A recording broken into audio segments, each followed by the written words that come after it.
Fear of being seen and fear of success. Where does that come from? Let's talk about it.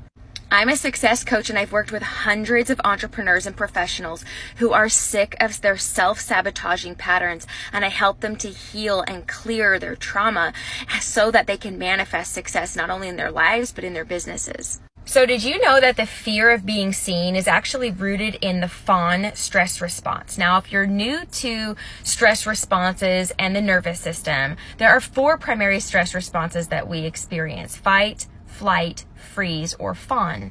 And a lot of us have never really heard of the fawn response. A lot of the people that I work with go, I didn't know there was a 4th one. It's so powerful, especially if you're an empath, especially if you identify with people pleasing, especially if you maybe are identifying with good girl syndrome, which I talk a lot about here on social media. That's the fawn response. Essentially, this could be connected to gray rocking or camouflaging. This is about giving away parts and pieces of yourself in exchange for being liked and approved of, and staying under the radar of people who might be volatile, emotional, unsafe. And a lot of this, of course, stems from our childhood, our ancestral trauma, even our past life trauma. And we are dealing with, the fear. Ultimately, that's what happens is our nervous system says, we know from childhood, we know from these memories that we're carrying, the baggage that we're carrying with us, we know that it has been very unsafe for us to be seen.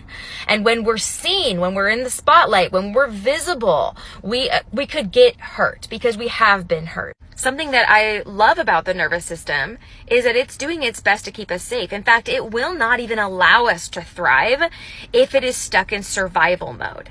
And how do we get out and repattern survival mode? This is the number one thing I help people move through, because you cannot achieve high levels of success when you are in a stress response physiologically that believes you're fighting for your life.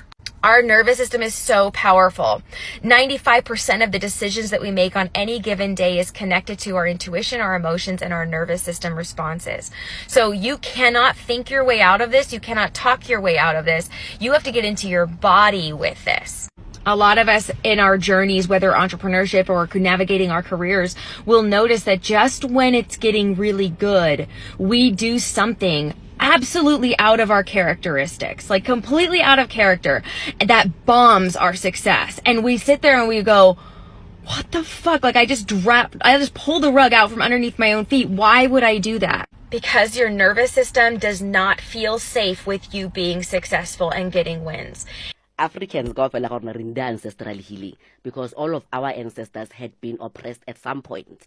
So we've got this thing within us. It doesn't matter what positions we find ourselves in. There's an inferiority complex, there's a imposter complex, there's all of these things. Where do they come from? If you are finding yourself only a big CEO in big corporate space, but your ancestors, the people that gave birth to you, before, never sebetsa garden boy somewhere. This person, I feel like a big boss, who feel inferior. Yes. Why I feel inferior? Imposter syndrome Exactly. And you are there, you carry them in spirit. So when you walk in there, when you don't know how to because you are confident, you know what you are saying. You know your work. Exactly. You know your You've story. got the qualifications. Exactly. Yes. So for you to be able to fit in spaces, you need to go back and heal that person who was then called boy, that person feels inferior. So when he walks into that space, his spirit in you, when that spirit walks in to that space, it doesn't feel like it belongs. So now if you've got 100 of those people, then what happens? You are always just feeling like you are a fake, you are a fraud all the time. When now you know your story, but the ancestors around you are not feeling comfortable within these spaces. They don't feel like they belong. Okay, so I'm going to be ranting about the fear of being seen, because I don't think we understand how deep this thing is. And for me, I am slowly realizing now that I'm in a point where I'm like, I'm tired of sleeping on myself and I want more for myself. The fear of being seen is literally holding me back. I am seeing my self-sabotaging methods, and I'm seeing myself literally minimize myself just so that I don't look big. I have a fear of looking big and outshining other people, because how dare I try to outshine other people? You know, like, why do you want success? Like, and it's not even a fact that I don't deserve it. Maybe it is, but I just have this fear of outshining people. I never want to make other people feel small. And so me being successful, it's like, oh, now you're going to make other people feel small with your success. The only antidote to the fear of being seen is complete and total self-acceptance. There are so many of us who are so afraid of putting ourselves out there and showing ourselves to the world. We often think it's a matter of just getting enough courage and confidence, getting to a place of being completely numb to what other people's reactions could be. But that's not it at all. Because really, the fear of being seen is the fear that other people are going to project back to us our own insecurities about ourselves. Somebody said something to you or about you that was just so fundamentally untrue and you didn't believe it about yourself, you'd probably laugh at it. It would not bother you at all. Deeper fear is they're gonna see something I don't want them to see. They're gonna see something that I don't accept about myself when I look in the mirror. But if you deny yourself being seen, then you don't allow others to see all the things that are really amazing about you. Self-acceptance is a journey. It's not something that you just arrive at spontaneously. By turning it within and working to genuinely accept yourself, it will feel far easier and more comfortable to be seen. Here are the top 4 ways I overcame the fear of being seen. The first thing you need to know is that the fear of being seen is actually the fear of judgment, and the fear of judgment is just the need for acceptance. It usually roots back to childhood when we were not accepted for our true authentic selves somewhere, so we learned that it's not safe being seen. So the first way you heal this is with inner child work. Validating your inner child, validating yourself. I see you, I love you, your message is worthy of being shared. Second thing is to understand the energetics of judgment. When people judge you, they're really judging themselves. They are seeing something expressed in you that they are not comfortable expressing in themselves. So when people call you cringe, nobody's calling you cringe that's not doing the same thing that you're doing. People are calling you cringe because they would not be comfortable doing what you're doing. When you understand the energetics of judgment, you no longer fear it that much. You need to start asking yourself, where have I been holding myself back from being seen? Maybe you have not made any posts on social media in 3 years. Okay, can you just make one single post? I'm not saying it has to have your face in it. It can be literally your backyard. But get used to being seen so your nervous system can build up this trust muscle. Okay, it's safe to be seen. The fourth and final tip is to stop people pleasing in your real life. If you're struggling with the fear of being seen, you're 9 times out of 10 a people pleaser, because people pleasers want to please others. And when you're putting yourself on blast on social media, you're not able to please everyone. So the way you start to heal this is by healing your people pleasing in real life, which will also heal it online.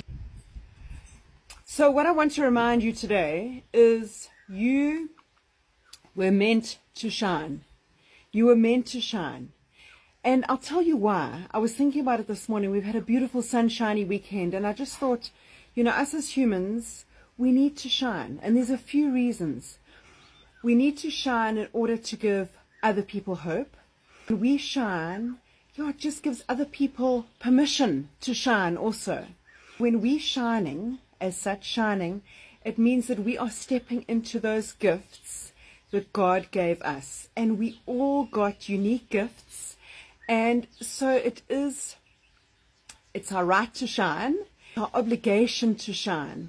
And we're not alone in this world. We're not little individuals. We are all linked. And in order for each one of us to just step into our greatness, we need other people. And we need to motivate each other. We need to encourage each other. And we need to shine. And so that's my encouragement to you today, is say don't be afraid to shine. Don't be afraid to slowly start to step into your greatness, because those gifts that you were given to you for a reason, and it's your obligation to use them. Our deepest fear is not that we are inadequate. Our deepest fear is that we are powerful beyond measure. It is our light, not our darkness, that most frightens us. Your playing small does not serve the world. There is nothing enlightened about shrinking so that other people won't feel insecure around you. We were all meant to shine as children do. It's not just in some of us, it's in everyone. And as we let our own light shine, we unconsciously give other people permission to do the same, as we are liberated from our own fear. Our presence automatically liberates others. Sir, I just want to say thank you. You saved my life. Thank you, sir. All of you.